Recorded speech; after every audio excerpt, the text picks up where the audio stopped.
সমিতি। আমাদের এক বৃদ্ধ মায়ের রক্ত প্রয়োজন ছিল, আমরা ওনার রক্ত করতে পেরেছি এবং নিজেকে গর্বিত মনে হচ্ছে যে আমি ওনার পাশে দাঁড়াতে পেরেছি। ওনার পজিটিভ রক্ত প্রয়োজন ছিল এবং রক্তের জন্য চিন্তা করছিল। ওনার অর্থোপেডিক মানে অপারেশন হয়ে যাবে। হ্যাঁ, তো এটা মুর্শিদাবাদ থেকে এসে আপনাদেরকে রক্ত দিয়ে যেত। রক্তটা পেয়ে কেমন লাগছে আপনাকে? এবং যে ছেলেটা এত গরমে রোদে মুর্শিদাবাদে এত গন্ডগোল হওয়ার সত্ত্বেও উনি গাড়িতে করে ছুটে এসছে আপনাকে রক্ত দেওয়ার জন্য, তার জন্য কী দোয়া করবেন? কোথায় বাড়ি আপনাদের?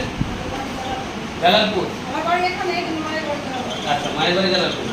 তো আমাদের কালিয়াছড়ি একজন বৃদ্ধ মা, ওনার বয়স 65 বছর বয়স, আর যিনি ও পজিটিভ রক্ত দিয়েছে। আমি মুর্শিদাবাদের রক্তযোদ্ধার জন্য গর্বিত, বা মুর্শিদাবাদের ছেলে আমি এবং আমাদের মুর্শিদাবাদের ছেলেগুলো এসে রক্ত দিচ্ছেন বৃদ্ধ মাকে, বৃদ্ধ বাবাকে, আমি গর্বিত।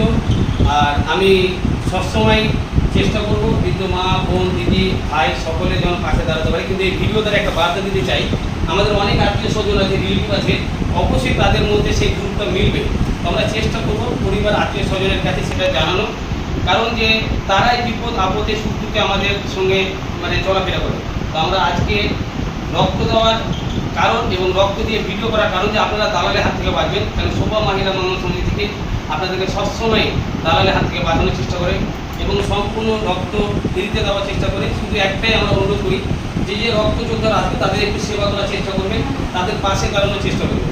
তো শোভা মহিলা মানব সমিতির এটাই লক্ষ্য যে মানুষ কী করে দালালের হাতে বাঁচে, সে স্বাস্থ্য নিয়ে হোক বা রক্ত নিয়ে হোক। এবং আজকের তারিখ হচ্ছে 9/4/2025।